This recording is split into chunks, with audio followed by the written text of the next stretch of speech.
Muslim Street weekly edition here on Sunday night. We're going to be brought to you by the Lance Scurv production team in Accra, Ghana.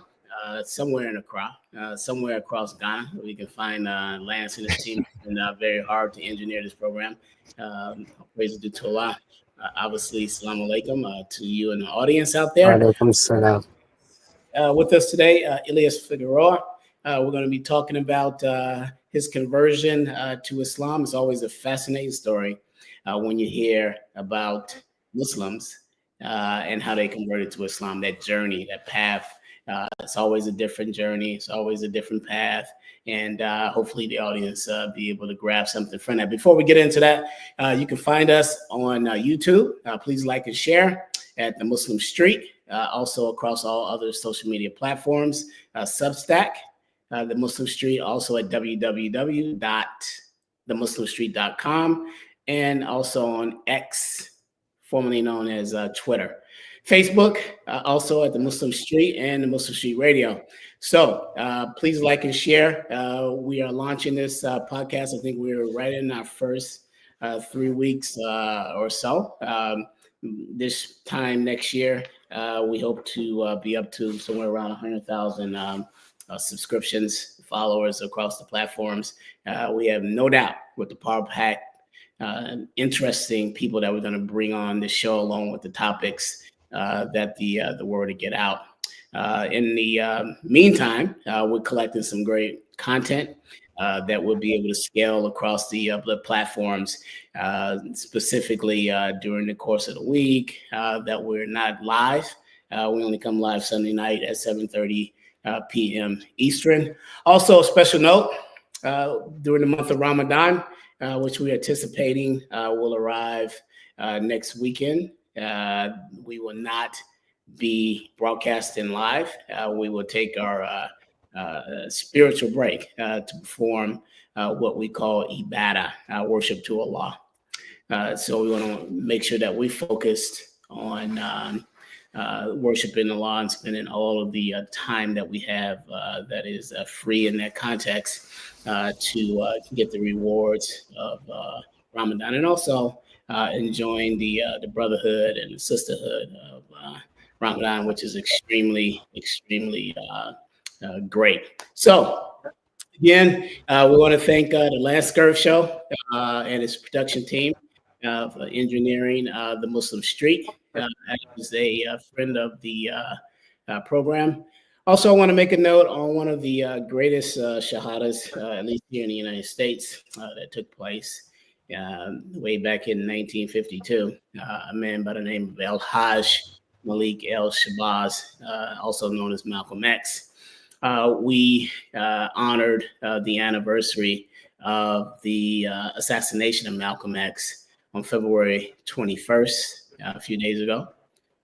There were celebrations all around the country and indeed the world, just bringing remembrance to Malcolm X, his mission, his fight for international human rights and Pan-Africanism, his fight on behalf of the Black liberation struggle, where Malcolm took no enemies.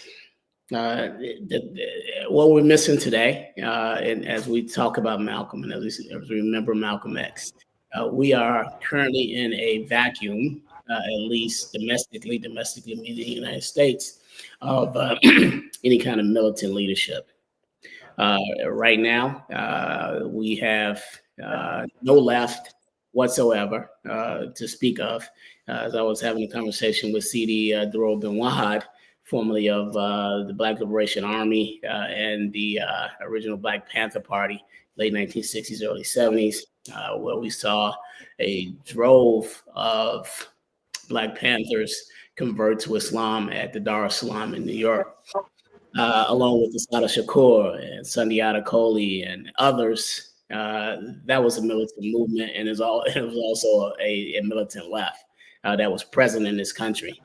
What we have now, with the absence of the militancy of Malcolm X and the Black Liberation Movement was and the left was defeated by the United States government during the Black Power movement through what was called a counterintelligence program, where they literally jailed or assassinated the leadership.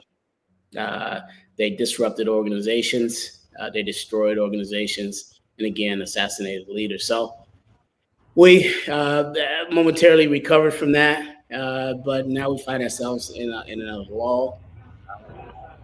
Think, Lance, what is going to happen as we see a resurgence of Islam?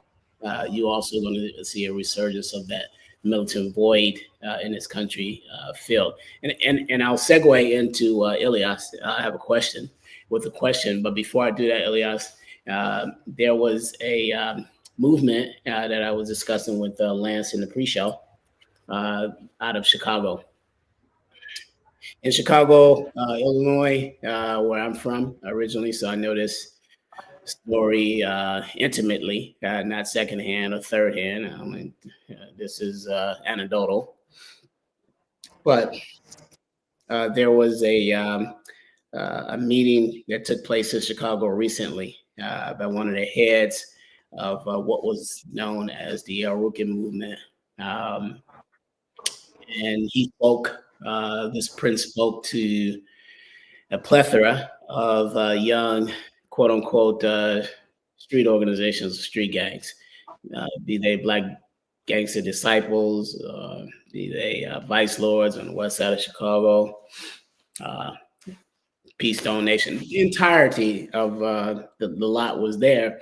And the message from him was to convert to Islam. He literally called them all to Islam. A room full of GDs. He mentioned that he had spoke with all of their leaders. He had met with Jeff Fort, also known as Chief Malik. He had met with Shorty Freeman. He had met with Larry Hoover. And we know Willie Lord is long gone, right? On the west side of Chicago, at one time headed up 30,000 members of the Vice Lord Nation. So this is literally taking place. And he gave them instructions as to where the mosque was, where the hawk is, and to come and participate in that and get embraced by it. So when you see this type of activity going on, this is unprecedented. Unprecedented, at least over the last 2.5 decades, not 25 years, right? So return of these kind of mass movements and mass conversions or shahadas, Llyaas, and I'm going to segue here to you in a minute, that took place inside of prisons. And here's one story, and I'll leave this as we focus on our subject tonight. Back in the 1960s, 1970s, the leader of the Black Peace Stone Nation, Jeff Fort, went to prison. While in prison, he converted to Islam, right? On exit, a decade or so later, he called a meeting of his entire nation on the south side of Chicago. Thousands of brothers and sisters, literally sisters too, right? And he told his nation that he had converted to Islam. Then he said these words: all who are with me, step to the right. Lance, in unison, thousands of brothers and sisters stepped to the right, and they took their shahada, or their conversion of faith, ashhadu la ilaha illallah wa ashhadu anna Muhammadan Rasulullah, and they became Muslim, right? We're seeing this ranging in the ranks, as the Quran talks about, happening, or the seeds of that are happening right now. And if it's happening in Chicago, it's happening in New York. If it's happening in New York, it's happening in LA, so on and so on, right? And all because the Muslims, historically, vis-a-vis the Black liberation struggle, have always filled the militant wing of the movement. No one else. It's always been the Muslims at the core. Sure, there have been non-Muslim organizations on the exit of Malcolm's assassination, as I mentioned before, February 21st, 1965. The Revolutionary Action Movement, we saw that sprung up. We saw SNCC and its leader, Stokely Carmichael, who became Kwame Ture, moved to away from the black petty bourgeoisie politics into a militant front. But we saw a cultural nationalist movement of the late 1960s and early 70s throughout the 80s, fill that void who were non-Muslims. But at the core of the militant movement was always the Muslims. Islam militates for justice. So, Llyaas, you converted to Islam. We wanted to have you on the Muslim street, talk about your story, your journey. Tell us a little bit about who you are and what you do here. أعوذ بالله من الشيطان الرجيم بسم الله الرحمن الرحيم الحمد لله رب العالمين وصلى الله على سيدنا وحبيبنا محمد وعلى آله وصحبه وبارك وسلم إلى يوم الدين. First, before I begin, I ask that Allah subhanahu wa ta'ala accepts our master Malcolm in the highest level of paradise, and he accepts him amongst the shuhadat, amongst his martyrs, and that inshallah ta'ala, when we return to him subhanahu wa ta'ala, that we are united with our imam, our master, our teacher, our role model, Al-Hajj Malik Al-Shabazz Malcolm X rahimahullah. Yeah, so I've been Muslim for 15 years now. I converted when I was 16 years old. And, you know, so I'm getting to the point where I've been in Islam longer than I've been out of Islam. And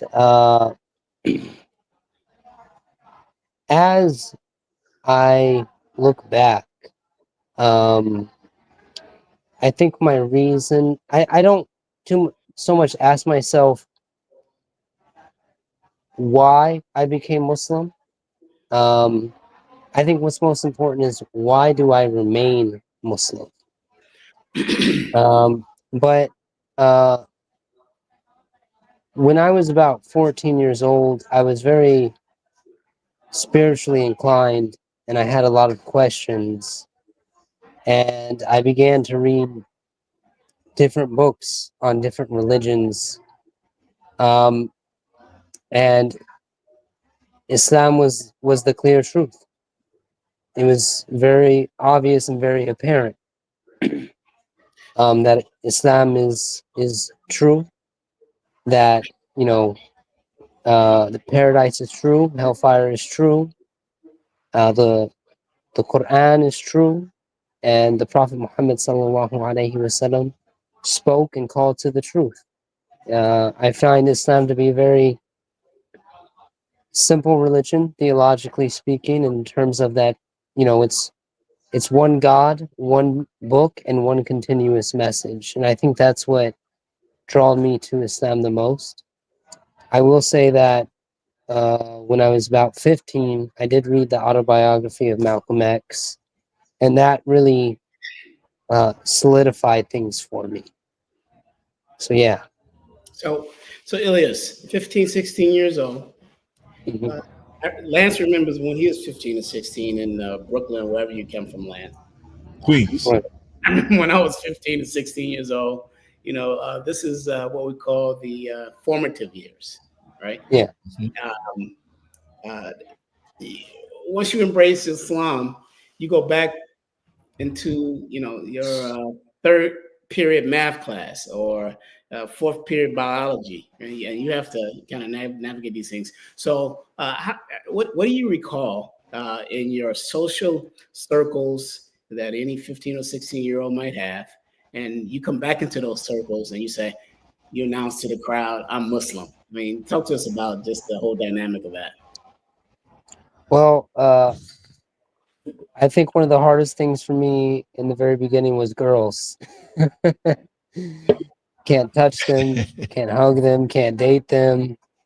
Uh, so there was that. I went from being like, you know, cool little Rico Suave high schooler to being a bit of a weirdo, you know, because you know, I think we all go through this phase when we convert. We all go through this phase of zeal, you know, and we can make Islam a little bit harder on ourselves.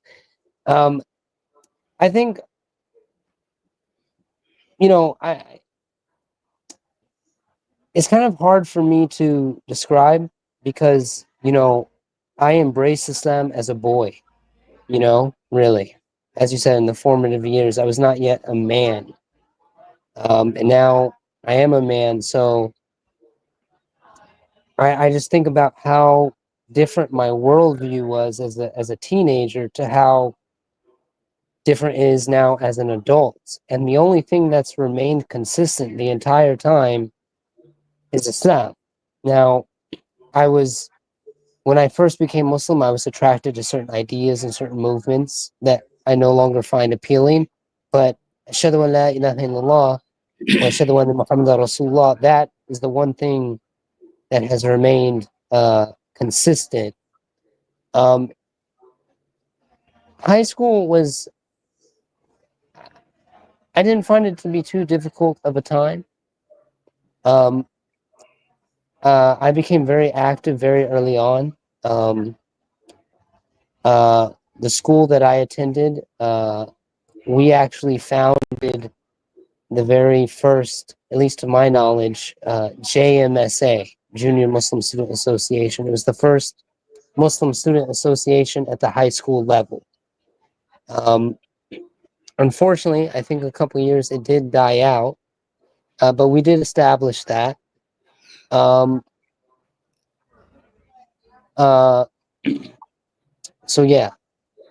Yeah. Now, you talked about the student organization. Was that an organization to bring awareness to the students as Muslim? Did you guys use that as a broader dawah method and or political consciousness? Yeah, well, I think it was, I mean, I think it was more geared towards Muslims because, you know, um, I was in high school by the year of 2009. So, you know, it's not 9/11 was still fairly fresh, and Islamophobia was still uh I mean it still is, but I would say at a much stronger level. It had a much stronger influence back then than it does now. Um, so you know, I remember being in high school and having Muslim friends that when asked if they were Arab or Muslim, they would say no, and they went from being scared to be Muslim to, in a very short amount of time, being very proud of being Muslim. It was most, you know, in these formative years of high school, you know, you are going through identity, and we made it known that we are Muslim. You know, we had days where we would all come wearing thobes to Masha, separate ourselves. Masha. Not you know, not that a thobe is traditionally an indication that somebody is Muslim, but in today's society, when somebody sees somebody with a thobe, naturally they would assume that that person is Muslim. So In we, high school level is like your gang colors, right? right, right. The thobe was like our gang colors, exactly. So you know, you know, it was very, it was an amazing experience to see that people in high school were so proud to be Muslim. You know, that we were different, and we were proud of that fact. You know, so yeah. Great, great. That's fantastic. Now, let's move on from uh, high school and into post high school. Um, what is your next steps? You leave high school, and what do you find yourself vis-a-vis your Islam?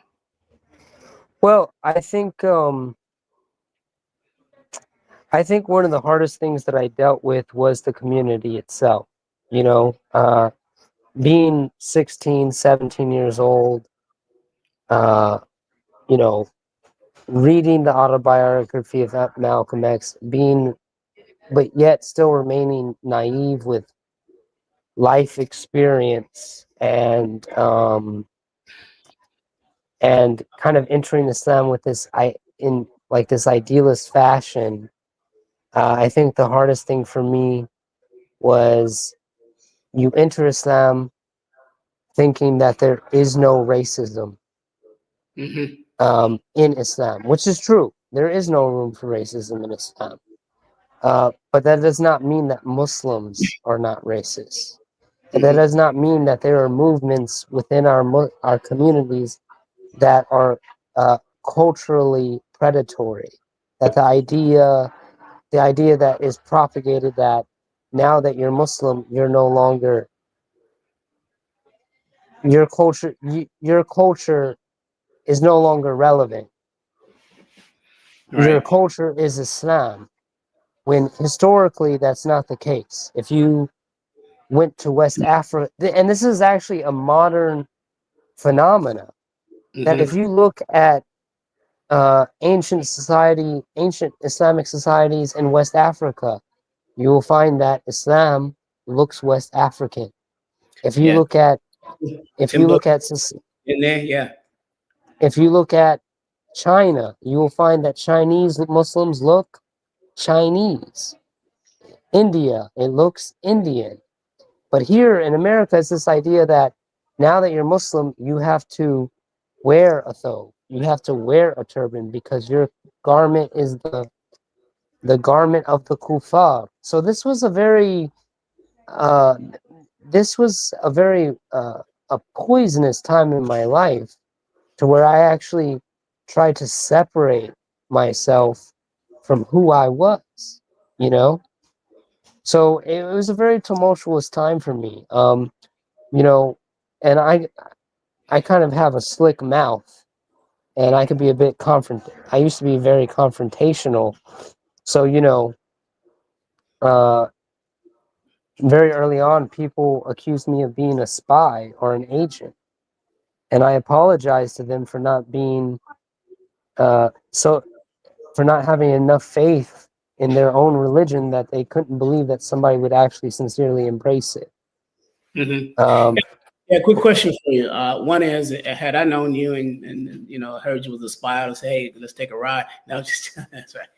Um, the how did you so so the Muslim community, mhm, at least the Sunni Muslim community in the United States, mhm, particularly you're down in Tampa, Florida, where you have Pakistanis, you have Indians, you have Bangladesh, you have Arabs from Palestine, Arabs from Syria, Arabs from Egypt.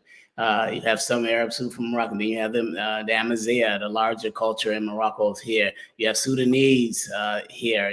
Uh, uh, you have the Muslim diaspora, um, mhm. masjids.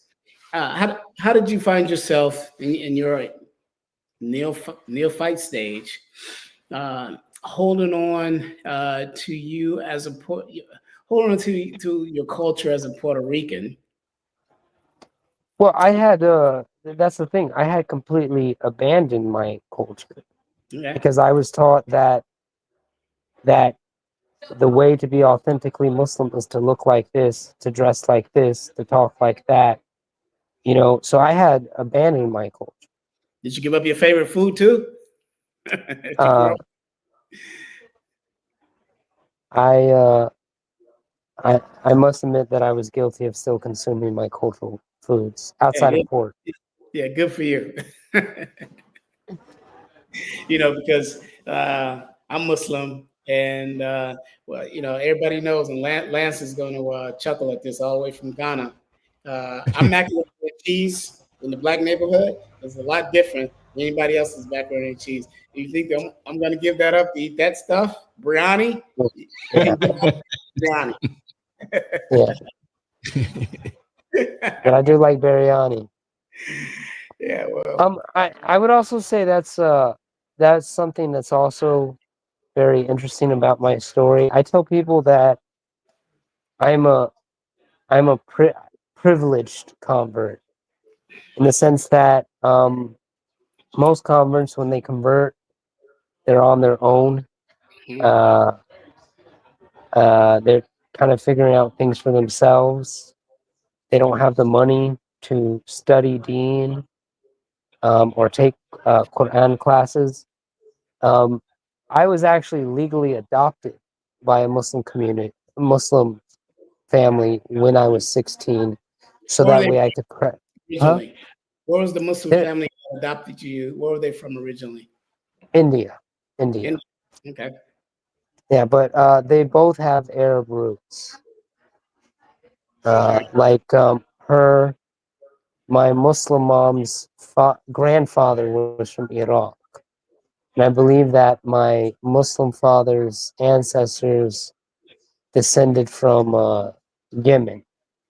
Okay.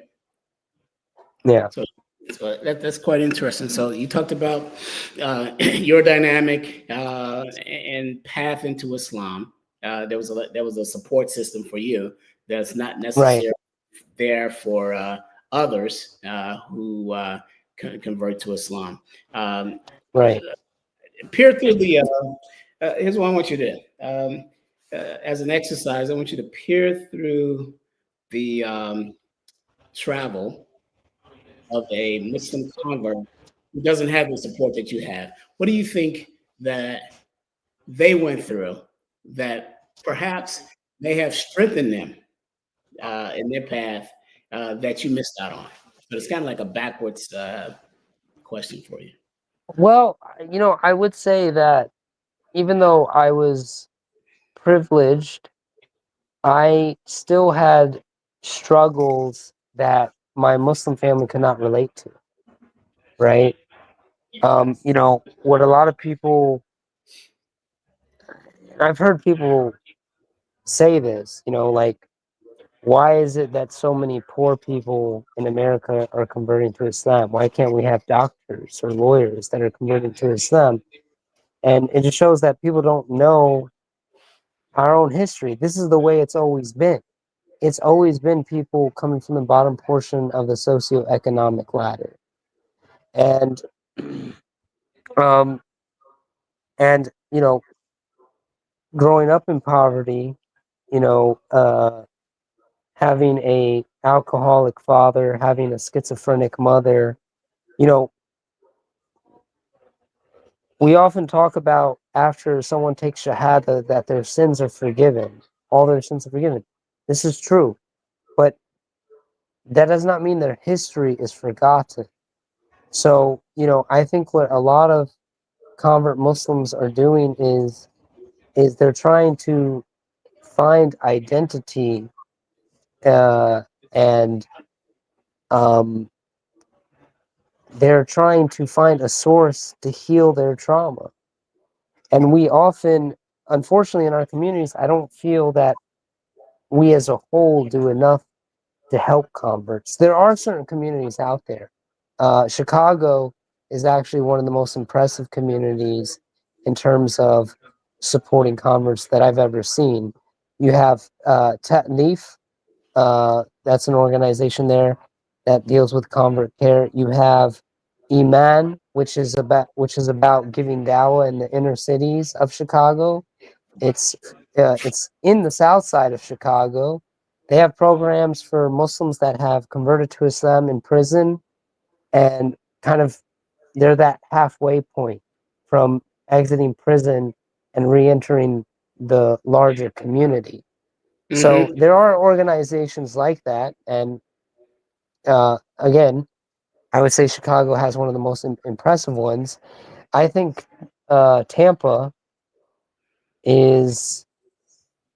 It's sad how economically wealthy the Muslim communities are in Tampa, but how socially behind we are. Hmm. Now, Yeah. when you talk about socially behind, discuss that point. How many facilities are in Tampa? How many facilities in Tampa exist solely for the reentry of uh, of convicted persons that converted to Islam. How many facilities exist for that sole purpose in Tampa? We have the resources to do it, but we haven't done it. We don't have an organization in Tampa that's committed to that. You know, different masajid have monthly convert gatherings and they have a talk, right? But how many facilities exist like that? Basically, what I'm saying is, how many facilities in Tampa have what is called a third space? Mm-hmm. I Yes. don't know of any. Right. Have you attended some of the monthly revert, for lack of a I, better word? There was no, I haven't, and I have my own personal reasons for that.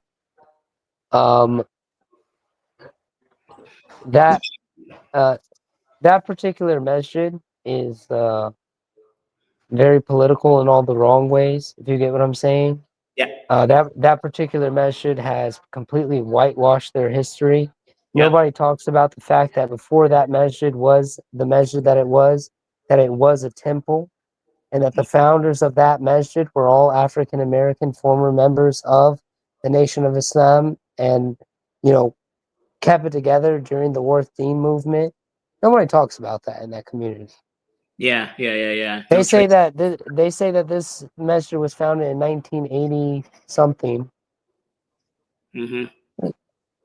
Yeah. Now, And there was a Muslim community there about 20 years before yeah, the 1980s. So, yeah. you know, We're at the top of the hour. You're listening to the Muslim Street podcast. You can find us at www.muslimstreet.com. Also across YouTube and X, formerly known as Twitter. You can also find us on Substack at the Muslim Street. Lance, can you go play as we recognize the anniversary of the assassination of Malcolm X? Llyaas, I wanted to play a clip from Malcolm, just kind of feel his energy, and that we remain feeling his energy. Can you play Stop One? Yes. And the only way we can bring about a change is to talk the kind of language, speak the language. Understand. The racialist never understands a peaceful language. The racialist never understands the nonviolent language. The racialist, he's spoken his language to us for 400 years. We have been the victim of his brutality. We are the ones who face his dogs that tear the flesh from our limbs, only because we want to enforce the Supreme Court decision. We are the ones who have our skulls crushed, not by the Ku Klux Klan, but by policemen, only because we want to enforce what they call the Supreme Court decision. We are the ones upon whom water hoses are turned with pressure so hard that it rips the clothes from our backs. Not men, but the clothes from the backs of women and children. You've seen it yourself. Only because we want to enforce what they call the law. Well, anytime you live in a society supposedly based upon law, and it doesn't enforce its own law because the color of a man's skin happens to be wrong, then I say those people are justified to resort to any means necessary to bring about justice where the government can't give them justice. Let us remember that we are not brutalized because we're Baptists. We're not brutalized because we're Methodists. We're not brutalized because we're Muslims. We're not brutalized because we're Catholics. We're brutalized because we are black people in America. They put Moses in jail. They put Daniel in jail. Why, you haven't got a man of God in the Bible that wasn't put to jail when they started speaking out against exploitation and oppression. And once the white public is convinced that most of the Negro community is a criminal element, then this automatically paves the way for the police to move into the Negro community, exercising Gestapo tactics, stopping any black man who is on the sidewalk, whether he is guilty or whether he is innocent, whether he is well dressed or whether he is poorly dressed, whether he is educated or whether he is dumb.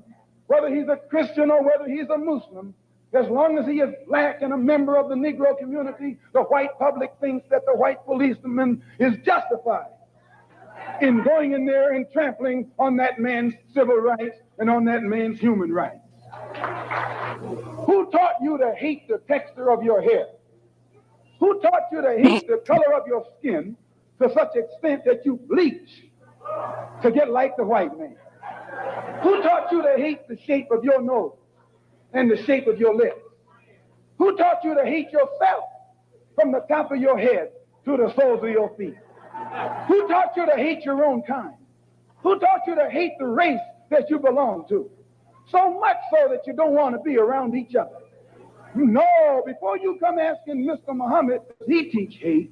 You should ask yourself, who taught you to hate being what God gave you? And I, for one, as a Muslim, believe that the white man is intelligent enough. If he were made to realize how black people really feel and how fed up we are without that old compromise and sweet talk. Stop sweet talking. Tell him how you feel. Tell him what kind of hell you've been catching, and let him know that if he's not ready to clean his house up, if he's not ready to clean his house up, he shouldn't have a house. It should catch on fire and burn down. We declare our right on this earth to be a man, to be a human being, to be respected as a human being, to be given the rights of a human being in this society, on this earth, in this day, which we intend to bring into existence by any means necessary. So thanks, Lance, for bringing us Malcolm X, El-Haj Malik El-Shabazz. Llyaas, two things on just kind of reflecting off the energy that we heard from El-Haj Malik El-Shabazz, Malcolm X. Earlier today, I was studying a case that happened in 1999 in you and Lance's beloved New York City. And I'm going to come back to New York, but I'm going to talk about Puerto Rican independence as it relates to you. But I was studying a case that happened in 1999 of a Muslim from Guinea. His name was Amadou Diallo. Amadou Diallo had migrated from Guinea to the United States to go to the university and further his education and build a life here. And he was cornered in a vestibule by 4 white New York police and who were undercover, out of uniform. He reached in his pocket to get his wallet in front of his own front door. They put 41 bullets in him. Strategically, Koch and the mechanism, Edward Koch, who was the mayor of,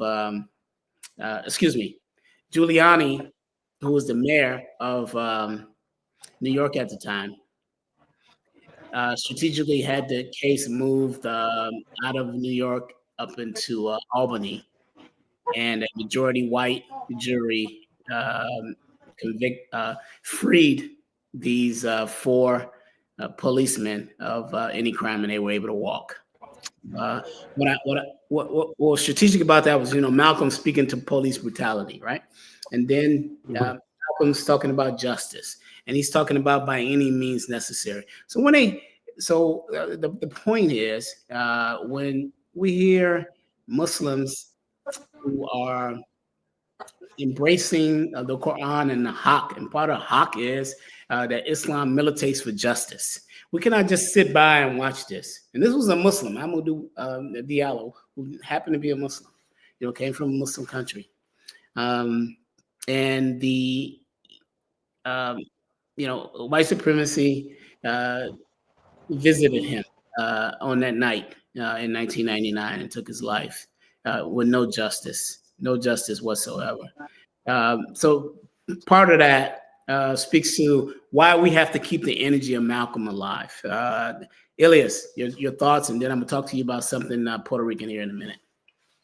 Ilias, before you answer, I just wanted to add another fact that a lot of people are unaware of. I can't tell you the exact amount of bullets that entered him the wrong way, but you know most of those bullets entered his body through the bottom of his feet after he was down. Mm. Yeah. Go ahead, 19, Ilias. yeah, 19 bullets, and in the autopsy, the bullets had entered his heart, his lungs, his liver, his pain, all his organs.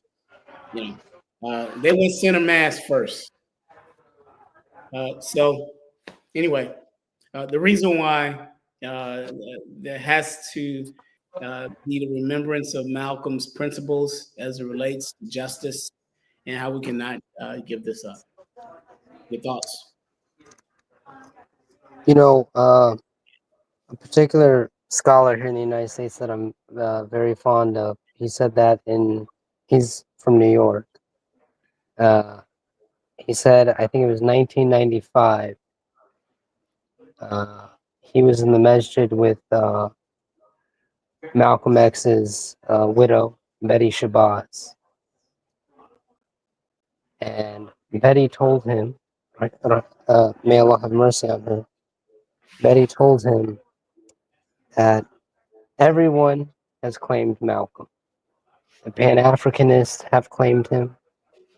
The socialists have claimed him. It's time you Muslims claim him. MashaAllah. You know, and I think that is one of the biggest problems within our community. Malcolm X, rahimahullah, he was a prince of Islam. I don't think it's any coincidence that Malcolm X was assassinated in 1964, and in 1965, a immigration act was passed that caused the influx of Muslims into the United States. Yeah, let me correct you there. Assassinated in 1965, the Immigration Act in 1966. Yeah, excuse me. Yeah, you're right. I apologize. 1965. Yes. So, you know, I remember a couple of years ago. Let's see. About 7 years ago, I was living in Gainesville, and Gainesville is a college town. Yeah. And the MSA there is called IOC, Islam on Campus, and they were doing Muslim Appreciation Month, right, or Muslim Appreciation Week. And I asked, you know, are we going to do anything for Malcolm? And they're like, no. And I'm like, why? It's like, because we did it last year. And I was like, so I I rounded up some people. I got in contact with a brother who is Puerto Rican, but he is Afro-Latino, and he was a part of the Nation of Islam. Somebody connected me with a woman by the name of Dr. Simmons, she was also a part of the Nation of Islam. Her ex-husband was the treasurer for the Nation of Islam, and she had actually met Elijah Muhammad on multiple occasions. So I got these two together, and within like 2 days' time, we organized something in the masjid that was completely separate from IOC, and alhamdulillah, we packed the masjid for that day. MashaAllah. I gave the khutbah, and the khutbah was about Malcolm, and I made an announcement on the minbar that we're having this event, and but that's really what it comes down to. Is unfortunately, in terms of how do we keep Malcolm X's legacy alive, is that unfortunately we have to fight within our own community. We have to make people who are Desi or Arab or what have you, converts like ourselves, people that have converted to Islam, that have converted to Islam due to the autobiography of Malcolm X. Converts that have been inspired by Malcolm X. We have to do the work and make sure our community knows about the legacy that he has left behind, and he is our martyr. You know what I mean? Malcolm X was our martyr, not just martyrs for African Americans, but martyrs for anybody of color. He is a martyr for Muslims or any person of color. Mm-hmm. You know, and that is, you know, how are we going to be a community of purpose without acknowledging those that paved the way for us, without acknowledging a man who gave his blood for us? You know what I'm saying? That's great. Great analysis on that. Now let's talk a little bit about earlier. You talked about holding on to your Puerto Rican. Now, here's the question: Sure. the Puerto Ricans at large in the United States. There is a segment amongst the Puerto Ricans who've always carried the mantle and the principles of Puerto Rican liberation, Puerto Right. Rican independence. The Young Lords, yeah. In Chicago, there was a wing of a movement that started in New York called the FALN. The FALN, like the Black Panther Party, like the BLA, was destroyed by the counterintelligence program. Their leaders jailed or assassinated. I remember in Chicago, on my college campus, they were strong and they were admirable, right? Serious. But what was key about them they had a very large movement throughout the city, headed by the great Professor Jose Lopez, Northeastern Illinois University.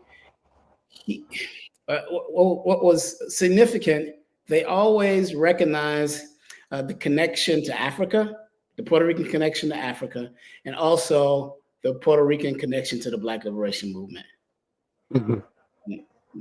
Have you heard of the FALN? And if so, no, I've only heard of the Young Lords, and I was once involved with I was briefly involved with the New Era Young Lords, which is a offshoot, which is a modern manifestation of the Young Lords. The only difference being that they're not radical.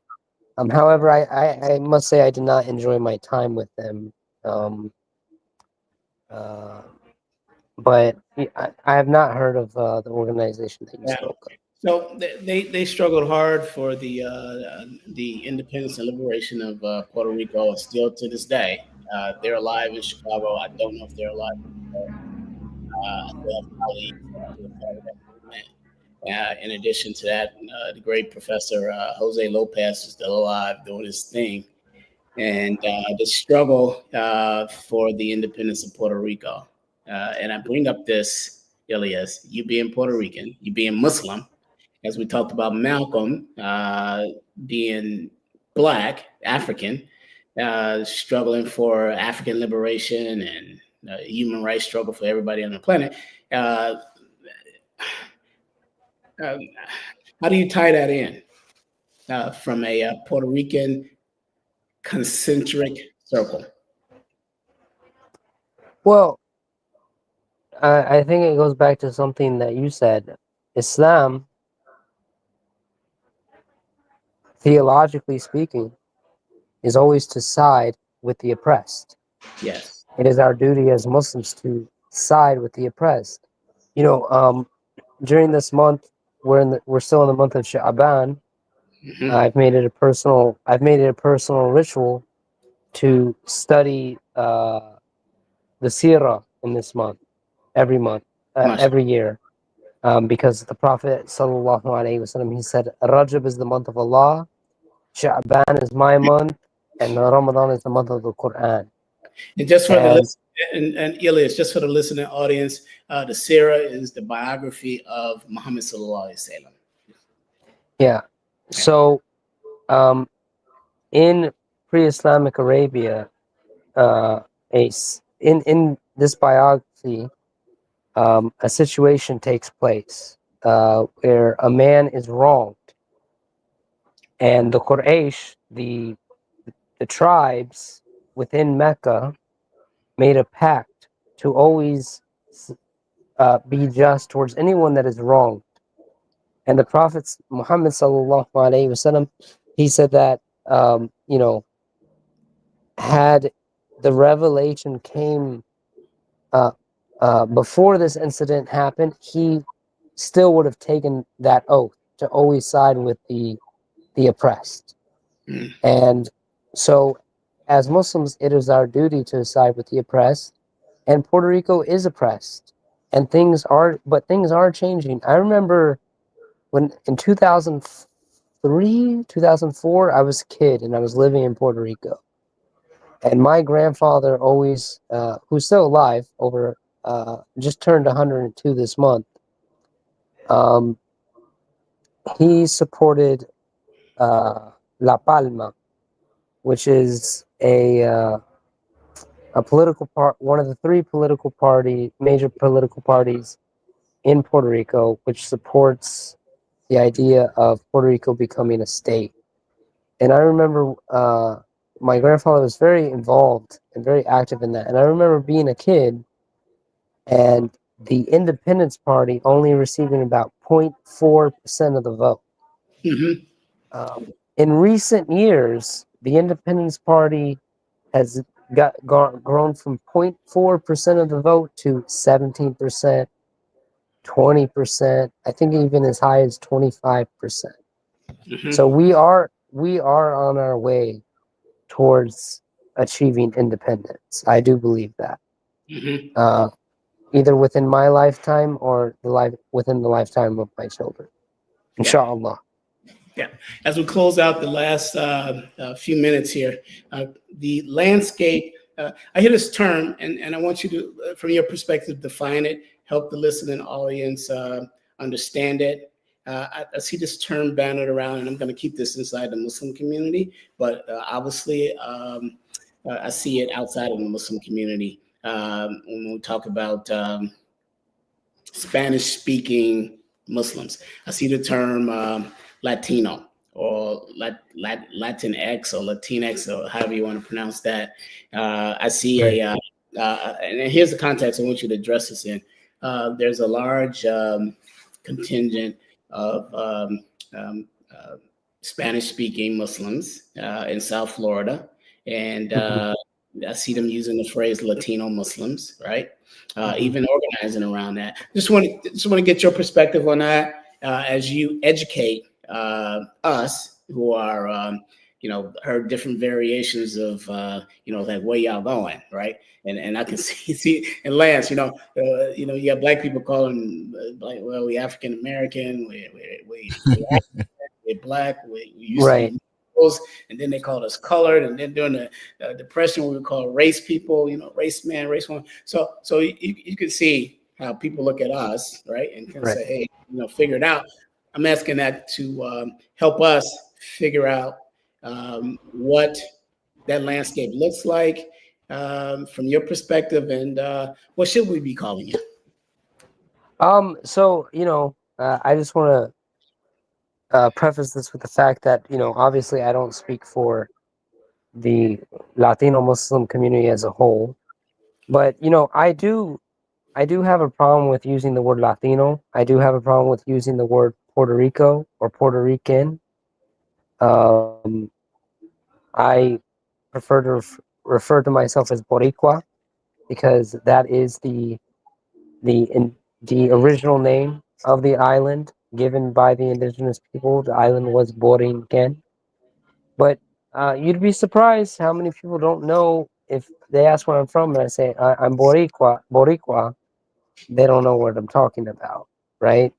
So if we were to use something else other than Latino or Puerto Rican, and we're trying to build, raise awareness to the greater community, to the non-Spanish speaking community, they're not going to know what we're doing or what we're about. So unfortunately, I do think that as of right now, we have to use the term Latino. We have to use the term Puerto Rican. There's just, as of right now, there's no way around it. Because the idea is So I'm Puerto Rican. I'm Hispanic. Well, what does that mean? Like, what does that mean? Right. What does it mean to be Hispanic? Like, I'm I I did a DNA test. I'm 10% sub-Saharan. I'm 15%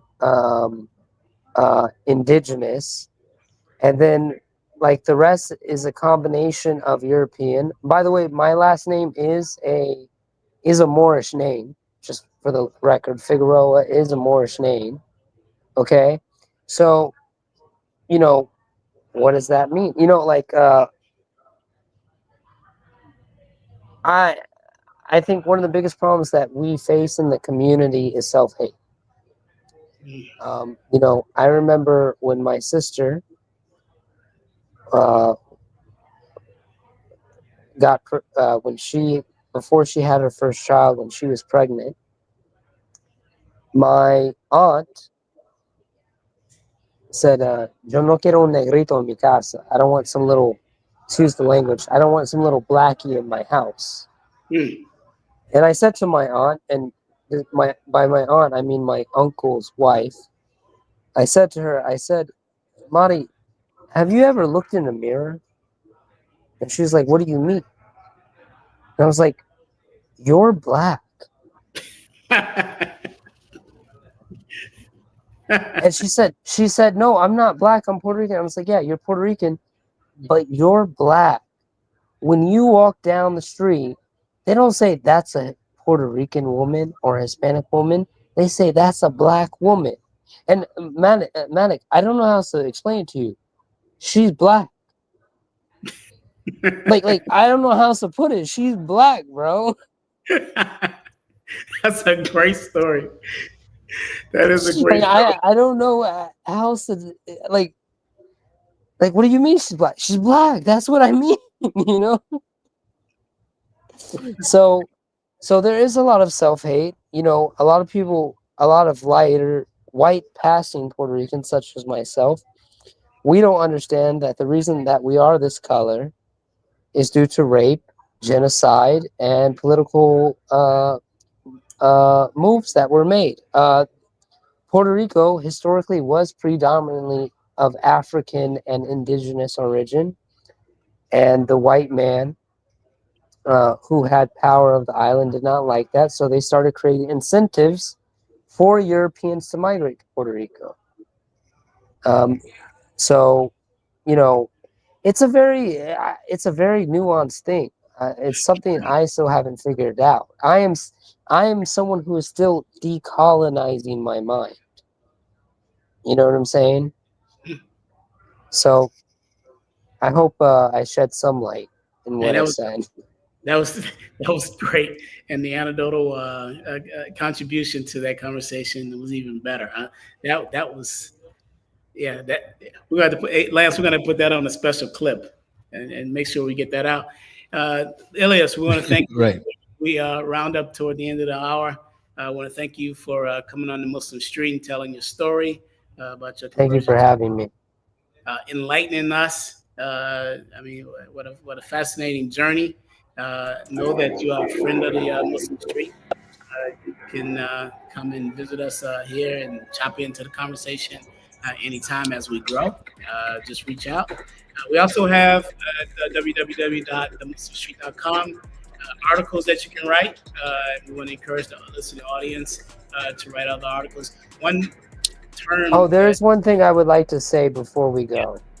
I do have a TikTok in which I speak about um, where I advise new Muslims on how to navigate through the Muslim community. It's my name, Llyaas M. Figueroa. If you're a Muslim, if you're new to Islam, and you're looking for some nasiha, some advice, please do check out my TikTok page. yeah, Barakallah feek. hey, it's a great opportunity for you to write an article. We put it up on the Muslim Street. We put the link to your TikTok there, and they can click and go. So that's the best way to do that. Also, before we close out, we got about 30 seconds. There was a term that you mentioned, revert. And there's an excellent article on the Muslim Street by Dr. Johanna Boudreau. out of Memphis, Tennessee, a Muslim sister who wrote a detailed article from an academic cultural perspective on this term revert. Go there and check that out. Again, I want to thank you, Llyaas, for joining us. I want to thank the Lance Scurv show for producing The Muslim Street. And we will see you, brothers and sisters, listening audience, Muslims and non-Muslims. We'll see you after Ramadan, first Sunday in April. Assalamu alaikum. Salam. Thank you.